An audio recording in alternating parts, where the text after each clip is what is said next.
Pessoal, então a nossa última aula de hoje é História. Anotem o cabeçalho, por favor. Quarta-feira, 9 de setembro de 2020, aula na modalidade online. Hoje nós vamos fazer a correção das atividades das páginas 81, 83 e 85 que vocês fizeram na última aula e vamos para os conteúdos das páginas 86, 87, 88, 89, 90 e 91. Vamos lá? Primeiro, vamos corrigir então a página 81. Observe a imagem. Por quais motivos os vaqueiros transferiam o gado para regiões como essa? Para evitar prejuízo à plantação de cana, o gado era levado para o interior, regiões com bastante água e pasto. São boas para o gado se alimentar, certo? Como fala lá no texto. 2. Como as áreas que hoje correspondem ao interior da região Nordeste foram ocupadas pelos colonizadores? A ocupação dessa região foi feita com o desenvolvimento da pecuária por meio da formação de fazendas de gado, certo? 3. Em quais situações o gado bovino era utilizado? Para transportar a cana-de-açúcar e mover a moenda. A carne e o leite serviam de alimento. O couro era usado para fabricar roupas e outros objetos, né? Então, o gado bovino ele era utilizado dessa forma, para transportar, né? Gente, essas respostas, eu sempre falo isso, mas é importante, porque às vezes tem aluno que pensa assim, minha resposta está errada. Não precisa estar tal qual está aqui a minha, tá? Pode estar com outras palavras, o importante é estar dentro desse contexto, dentro do sentido do que está aqui. 4. Qual foi a medida adotada pelo governo português em 1701? Qual foi a consequência dessa medida? O governo português proibiu a criação de gado nas proximidades do litoral. Com isso, a pecuária se deslocou para o interior das capitanias. Então, corrigimos a página 81. Agora vamos corrigir a página 83. Número 5. Observe as imagens abaixo. Que grupo está representado? Então, aqui nós temos os vaqueiros, né? Está representando os vaqueiros. O que mudou e permaneceu igual apesar da diferença de quase 200 anos entre uma imagem e outra? Então, essa aqui é uma imagem do sertanejo do sertão, né? E esse aqui é um vaqueiro, é uma foto de 2015, né? E essa aqui é uma foto de 1827. Então, o que a gente pode dizer que mudou aqui? A forma de trabalhar, porque aqui era um objetivo e aqui era outro. Os objetivos que eles alcançavam, que eles procuravam, né? E isso é o que mudou, tá bom? Até porque aqui, nessa foto, eles seguiam as ordens da colônia, de quem mandava, né? Aqui nós temos um vaqueiro normal, que tem seu próprio negócio. Então, são algumas das mudanças. Quem vivia nas terras que os vaqueiros começaram a ocupar e por que houve conflito nessas terras? Eram os indígenas, como nós já vimos, né? Houve conflito porque os vaqueiros construíram fazenda de gado nas terras onde os indígenas viviam. Outras crianças colocaram assim, porque os indígenas queriam lutar em favor de suas terras, de seus povos. Tudo isso está correto, tá bom? 7. O que foi a Confederação dos Cariri? Foi a reunião dos grupos de indígenas Cariri que lutaram contra os colonos para defender suas terras que estavam sendo ocupadas para a instalação de fazendas de gado, tá? 8. O que ocorreu com os indígenas após o conflito com os portugueses? Os indígenas que sobreviveram foram catequizados ou escravizados, que é o que a gente viu. Foram catequizados por quem? Pelos jesuítas, né? E outros foram escravizados pelos colonizadores, né? E alguns conseguiram se refugiar no interior, né? Que é o que fala ali no livro, na página 82. Agora vamos corrigir a página 85. Aí, gente, a página 85 era para vocês responder com base no texto da página 84, que fala da preservação da cultura indígena, né? O que aconteceu com os povos indígenas após a chegada dos portugueses? Grande parte da população indígena foi morta, escravizada e teve sua cultura prejudicada, né? Acabaram com a cultura dos indígenas, né? 2. Por que a escola indígena é importante para esses povos? Para que os alunos possam entender os não indígenas e defender os seus direitos sem perder as raízes ancestrais, né? Aí tem um texto, eu não vou ler ele, que eu já li na aula passada, né? Na semana passada, da escola indígena. E pedia para ler e marcar a alternativa correta. Então, as 3 alternativas. A escola indígena tem como objetivo a catequização, de forma alguma, né? Os professores indígenas ensinam apenas sobre sua cultura. Também não. É mais do que isso. Não é só isso, né? Os alunos aprendem tanto sobre a sua cultura como a dos não indígenas. Então, é a última alternativa que está correta, certo? Os alunos aprendem tanto sobre a sua cultura como a dos não indígenas, tá? Então, corrijam aí, viu, pessoal? As 3 páginas. Vou mandar foto da página 85, da página 83 e da página 81, tá? Agora nós vamos para as atividades de hoje, lá na página 86, que nós vamos começar. A cafeicultura e a formação da população. O café começou a ser produzido com a finalidade de ser exportado para a Europa e Estados Unidos a partir de 1830. Nos estados do Rio de Janeiro e de São Paulo, né? Foi lá que começou a produção do café, né? A prática da cafeicultura. As principais áreas de cultivo localizam-se na região do Vale do Rio Paraíba do Sul. Com o tempo, o cultivo do café se expandiu para Minas Gerais, Espírito Santo, Paraná e Mato Grosso do Sul. E esse aumento da produção levou à construção de ferrovias para agilizar o transporte. Então aqui a gente tem um mapinha, né, desse Vale do Rio Paraíba do Sul. Quem já foi ali, né, pelo Vale do Paraíba, que pega Taubaté, Tremembé, Aparecida do Norte, Guará, Lorena, né? Então são essas cidades. A gente tem aí aqui o Rio de Janeiro, né? Eram necessários muitos trabalhadores para a produção de café e os proprietários exploravam o trabalho escravo. Em 1850, o tráfico de escravizados comprados da África foi proibido e os fazendeiros começaram a comprar escravizados do Nordeste, onde a produção de açúcar diminuía. Então, primeiro, né, começou com a cana-de-açúcar, como a gente viu. Depois veio a cafeicultura, né, o café. Aqui a gente tem uma imagem de colhedores de café, né, escravizados, como vocês podem ver. Página 87. Os fazendeiros e o governo começaram a incentivar a vinda de imigrantes europeus e asiáticos, que começaram a chegar em grande número em meados de 1880. Os imigrantes, que eram trabalhadores livres, deviam ceder parte da produção aos donos das terras que cultivavam. Depois passaram a receber pagamento pelas tarefas realizadas. Então, depois que teve a proibição do tráfico de escravos da África, eles ainda traficaram escravos no Nordeste do Brasil. E depois, além disso, começaram a incentivar a vinda de imigrantes, quer dizer, pessoas de outros países, né? Teve uma época que veio muito italianos para o Brasil, para colheita do café, para trabalhar nesses moldes aqui. Você sabia? Os imigrantes que chegaram ao Brasil há cerca de 150 anos eram de diversas nacionalidades: italianos, acabei de falar, né? Portugueses, espanhóis, alemães, poloneses, libaneses, japoneses, entre outros. Uma parte deles se fixou em núcleos coloniais, em especial nas regiões sul e sudeste, e em pequenas propriedades. Eles formaram comunidades que, mais tarde, deram origem às cidades. Aqui nós temos o município de Blumenau, lá em Santa Catarina. A cidade foi fundada por imigrantes alemães. Vocês podem ver que a estrutura, né, das casas, a engenharia, o tipo de arquitetura e engenharia é tradicional da Alemanha, né? Eles vieram para cá e essa cidade ela tem até uma festa muito famosa que é realizada, acho que se eu não me engano, em outubro, que chama Oktoberfest, que é uma festa alemã, tá? Aí tem 2 atividadezinhas aí, ó. Numere os acontecimentos na ordem correta. Então tem aí alguns acontecimentos, vocês vão colocar na ordem que aconteceram. Fazendeiros compravam trabalhadores escravizados no Nordeste para trabalhar na produção de café. Imigrantes europeus e asiáticos vieram ao Brasil para trabalhar nas plantações de café.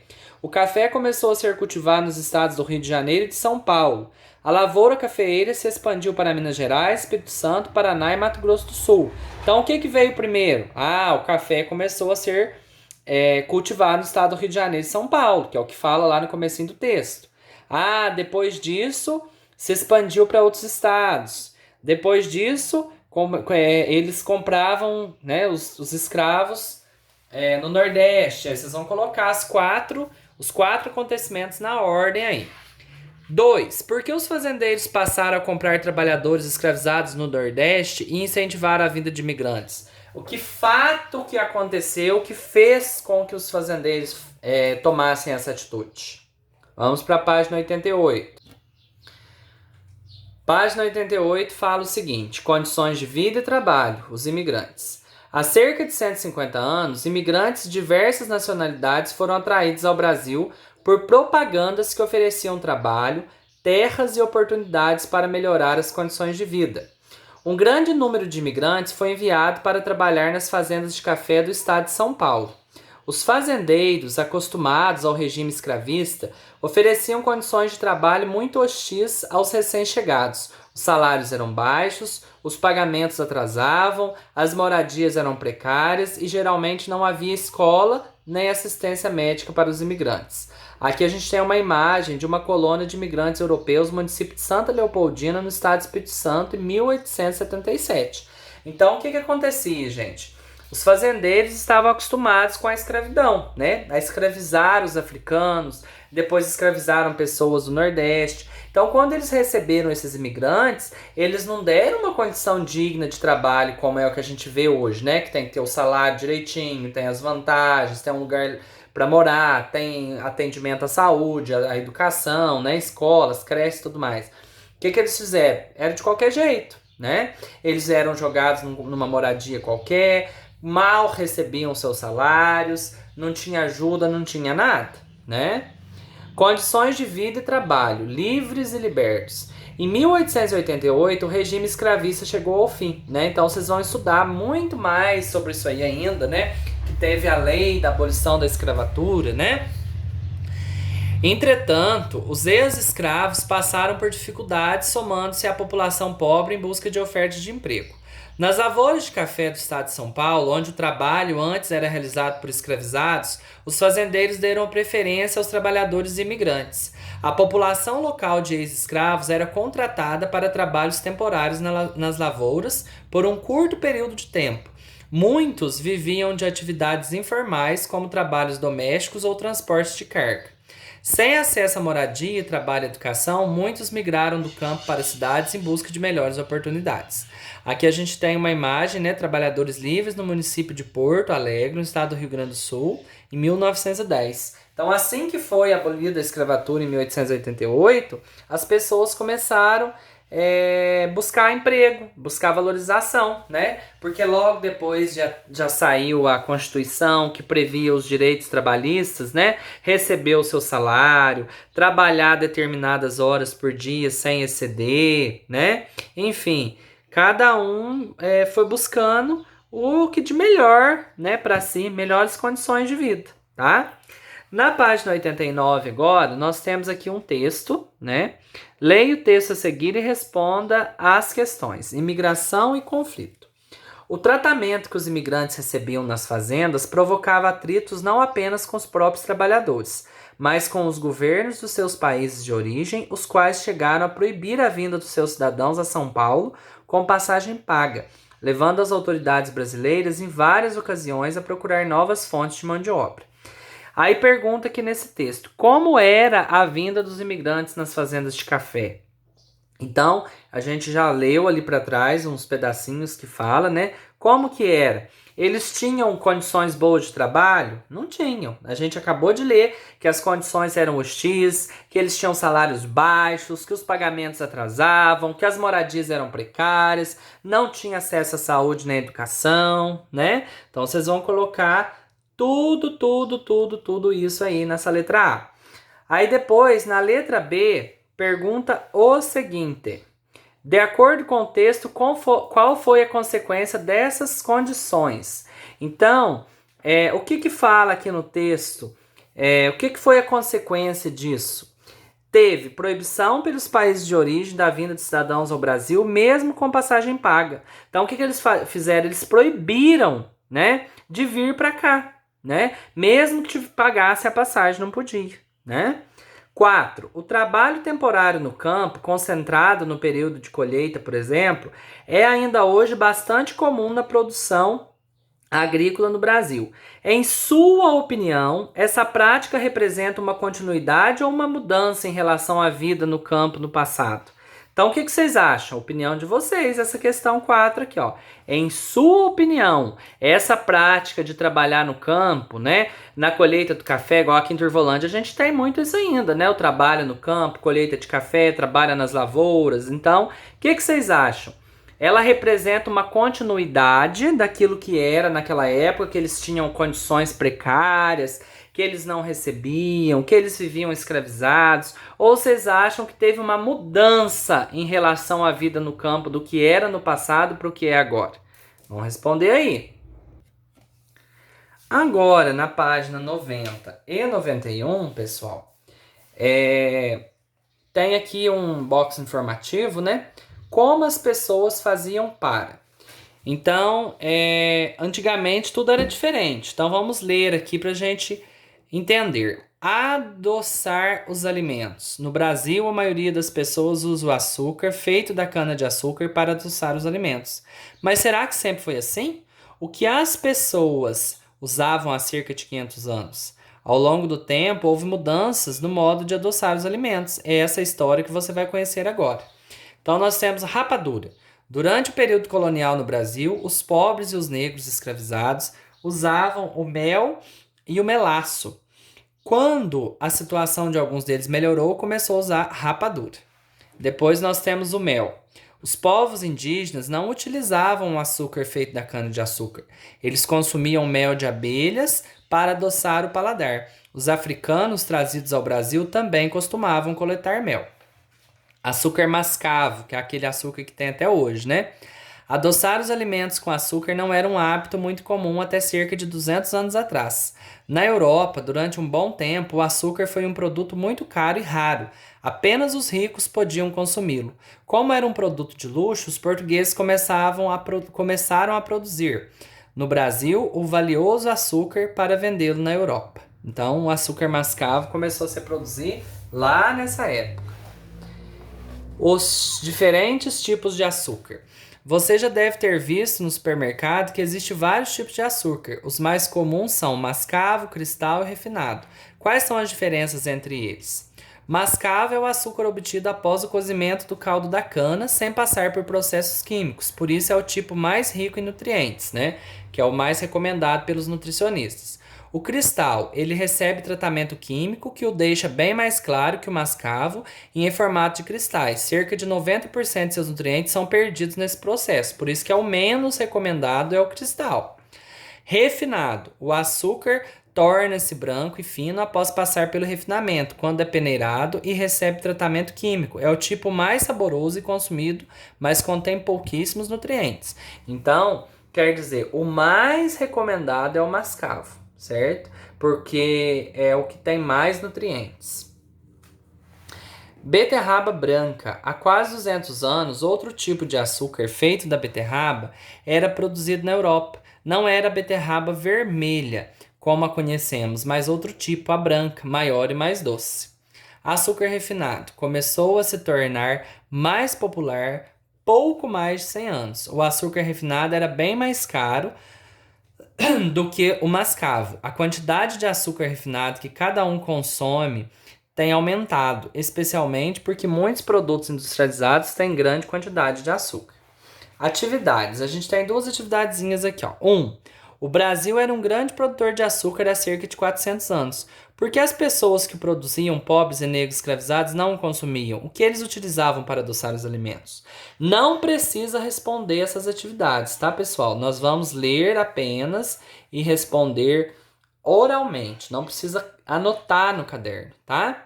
2. Por que é tão mais fácil comprar 1 kg de açúcar atualmente do que 400 anos? Considere as informações a seguir para responder. O preço de um produto aumenta quando há muita procura ou pouca oferta. O preço de um produto diminui quando há pouca procura e muita oferta. Essa lei da procura e da oferta, né? Ela é o que faz com que os preços, né? Com o valor das coisas ou aumente ou diminua, né? Se tem bastante procura e pouco produto, quer dizer, tem bastante procura e pouca oferta, o preço vai aumentar. Se é do contrário, né? Você tem pouca procura e muita oferta, o preço vai diminuir, né? Então, essa pergunta que fala aqui, né?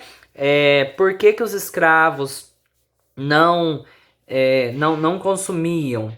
Porque era um produto muito caro. Eles utilizavam o mel, como falou ali, né? E o 2 pergunta por que que é tão fácil comprar 1 quilo de açúcar do que há 400 anos. Principalmente por conta dessa oferta, né? A gente sabe que a oferta era menor e o preço era muito maior, né? Gente, então encerramos aqui a página 91 com as atividades. Vocês vão responder aí as atividades que estão na página 89, que eu expliquei, e as atividades que estão na página 87, né? São poucas atividades. É bastante conteúdo, mas pouca atividade. Qualquer dúvida que vocês tiverem, é só vocês me perguntarem, tá bom? Encerramos assim essas aulas de quarta. Um abraço para todos.